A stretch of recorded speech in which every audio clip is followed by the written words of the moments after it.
Hey, I'm that Stone Kid, the kid who brings you okay content sometimes, and today I'll be talking about the 2017 adaptation of Stephen King's It, directed by Andre Muschietti. So first I'll be talking about a little bit about the book. So, it was released in 1986 with clamoring reviews about its writing. I personally only read about half the book, and I'll explain why later, but enough of the history lesson, let's move on to the actual story.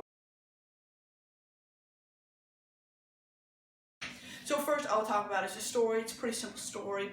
It takes place in Derry, Maine between 1988 and 1989. The beginning happens in 1988 where Bill Denbrough is making a paper boat for his little brother George Denbrough because Bill is sick. So George takes it out in the rain and he's having a good time kind of following it around, and then it falls into the storm drain. And everyone's seen the scene. It's infamous, it's classic. It falls down the storm drain and he wants to get it back, obviously, because it's like his brother made it for him. And then Pennywise the Dancing Clown pops up, played by Bill Skarsgård. And they kind of have a little bit of a conversation on how good things are down there and how he'll float too. So when he's about to leave, Pennywise offers back his boat, and he reaches in to go and get it, and like a snake, Pennywise unlocks his jaw and grabs his arm and rips it off. And then he kind of obviously tries to scurry away, so as he does, Pennywise grabs him by the leg and pulls him back in. Then he eats him. So then the rest of the story takes place in the summer of 1989, where a group of 7 outcast kids called the Losers Club, they consist of Bill, Bev, Ben, Eddie, Ritchie, Stan, and Mike. Yeah, they're just all outcasts who are severely messed with by Pennywise, who takes shape of their greatest fears and kind of mess with them. So, now let's talk about the scare.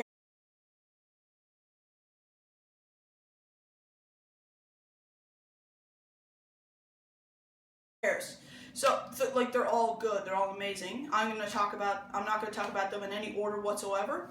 So I'm going to start off with Ben. Ben is like the smart kid. He's the new kid in town and who listens to ear-shattering 80s music. The band is New Kids on the Block. It's kind of bad, but who cares, right? He's very smart and goes to the library often. And he researches about Derry because new town, he wants to learn up on it. So as he's reading through an old encyclopedia, he finds out that there was an explosion at the old ironworks back in the early 1900s. And there was an Easter egg hunt, and during the explosion, a kid's head was in a tree. And as he's reading that, he fully closed the book because, obviously, he was scared. One of the 99 red balloons go by, which is kind of like his Pennywise's calling card, and he's lured into the basement. And he's lured in by a trail of Easter eggs, and he picks them up for some reason. I have zero idea why. And then he stops, and there's a really good shot of him, and there's a little boy with no head who's very disgusting, kind of creeping down the stairs slowly. That's really good. And one of my grievances about the movie, he's CG chasing him around, and then Pennywise comes out and kind of messes with him a little bit. Then he's fine. The next loser to poop his pants is Bill.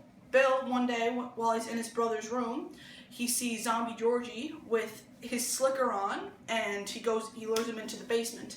And the basement is partially flooded, by the way, because it started out with a big storm. So he's talking about how he'll float too, and then his face becomes zombified and grody. And then Pennywise slowly rises up from the water and just kind of charges at Bill. It's same CG animation sort of thing like that.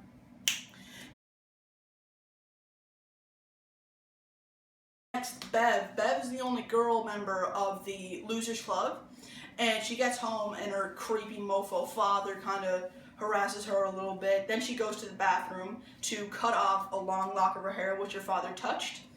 And then she starts hearing voices from the drain, so she gets her father's tape measure and slowly feeds it down the drain. And eventually there's no more of the tape measure left. So as she pulls it out, there's blood and hair that grabs onto her arm and pulls her closer and closer to the drain, and blood shoots out. And she's obviously screaming through all of this because there's blood everywhere. And her father comes in and is what's the problem? What's the problem? And she's like, do you not see the blood? And he's like, what blood? There's nothing here. Not. So next, I'm going to talk about Eddie. Eddie's the hypochondriac character played by Jack Dylan Grazer. Love him. And one day while walking by the local crackhead house in Ebold Street where Pennywise kind of lives, there's an old well in the basement which he kind of crawls in and out of. and he drops a pill caddy. Like, he's a hypochondriac, and his mother made up fake illnesses of him, and he had a fanny pack with a pill caddy in it, and he drops all of them, and he gets on his hands and knees to pick them up for some reason. It's absolutely hilarious. And as he's picking them up, a dirty hand touches his and pulls up the pill. He's like, "Is this gonna make me better, Eddie?" And pushes his face against the camera, and it's like it's a diseased leper with like no nose, cut up face, droopy eyes, stuff like that. Basic diseased guy thing. Chase him around a little bit in a pretty good practical effect with great makeup. Then Pennywise shows up, messes with him a little bit, then runs away. So next, Mike. Mike is the black character who is homeschooled and lives with his grandpa after the death of his parents in a fire. And his grandfather is a butcher, not really, but like he kills animals and sells them with a bolt gun. And just like that crazy ex-girlfriend who kept all your messages, that bolt gun will come up later. So one day while he's doing a meat delivery to a local deli, the town bully Henry Bowers comes in with his group and drives by in the car, and he ducks into the alleyway, and there's a wooden door, and he sees charred hands kind of crawling at the door trying to like get out, I guess. That's kind of like the emphasis. And then the door bursts open, and then Pennywise stands there with his glowing eyes and then disappears.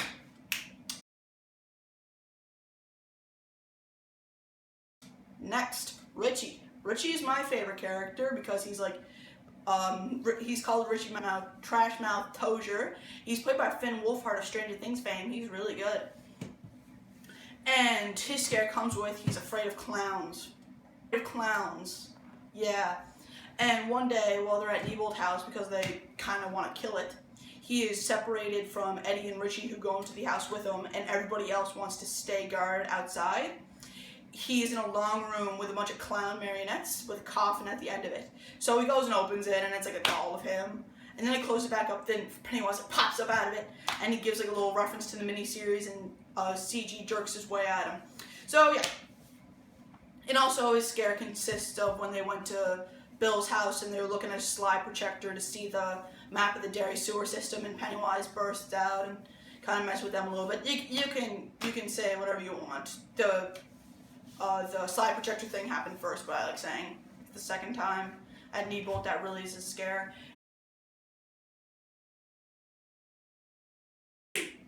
Stan is the Jewish boy with a bat mitzvah coming up, and everybody who fell asleep in religion class, a bat mitzvah is when a Jewish boy at the age of 13 finally becomes a man, and during the ceremony he has to read a portion of their holy book called the Torah. And his father runs temple. He's a rabbi. One day while Stan's reading Hebrew, he comes in and complains like, "You're not good at reading Hebrew, put your Torah away." So he goes to put his Torah away in his dad's office, and there's a painting he doesn't like in there, so he shades his eyes. And when he puts it away, the painting falls, so obviously he goes and picks it back up and puts it back up, but there's a woman in the picture, and she's gone. What he's terrified of is gone. And then she kind of shows up, gives him a little jump scare, and that's it. That's all like individual scares for the people. I don't think I forgot anyone. And then like the ending is they all go down to the sewers, and then the bully Henry Bowers kind of hauls Mike out of the well that they're climbing down, and they have like a little bit of a scrap. Then pushes Henry down the sewer. He comes back, by the way. The second one has him return, and the book also has him return. So, things I like about this movie: the acting, the cinematography. The acting is amazing. All the actors and actresses did a great job, even though they're all kid actors. Even the little kid who played Georgie did fantastic. He's young too. He did really good. And Bill Skarsgård as Pennywise, the way he does his kind of like gravelly voice and the way he does all the physical movement is amazing. And Nicholas Hamilton, who plays Henry, I've never seen such ferocity come out in a person's voice. And plus, at that age, he was 17. Him just so angry all the time. And apparently, he was very gentle with everyone on set. That's even better. It's not even like a counterpart of his actual personality. He was very gentle. And also, Jack Dylan Grazer as Eddie. He was the scared one, and he was cowardly. He was cowardly. That's why it was so good. And Finn Wolfhard did really good as Ritchie Trash Mouth Tozier. He's the basic like jokester guy in the group who like is the most rational out of all of them. And the cinematography is amazing too, like the wide shot of all the kids floating in the sewers, that was amazing. And also the scene where they cut open their hands and do like a blood oath in case like Pennywise comes back, they'll come back with it. And they do like a spinning shot of them, that is amazing too. And yeah, and the character I most connect with in this story is Ritchie, because Ritchie is like the trash mouth kid who is funny. He does like a lot of bad jokes, and then he'll have one good one, then everyone will laugh. That's kind of like my personal experience with joking around. I'm going to talk about the book. I read half of it. You know why? It was boring. Like, it wasn't boring. I just say it wasn't boring.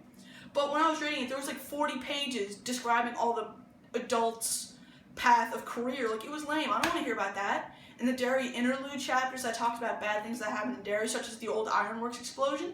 Those were boring too. It just took too long to get to everything. Like, you would have 10 pages of awesome and 100 pages of nothing.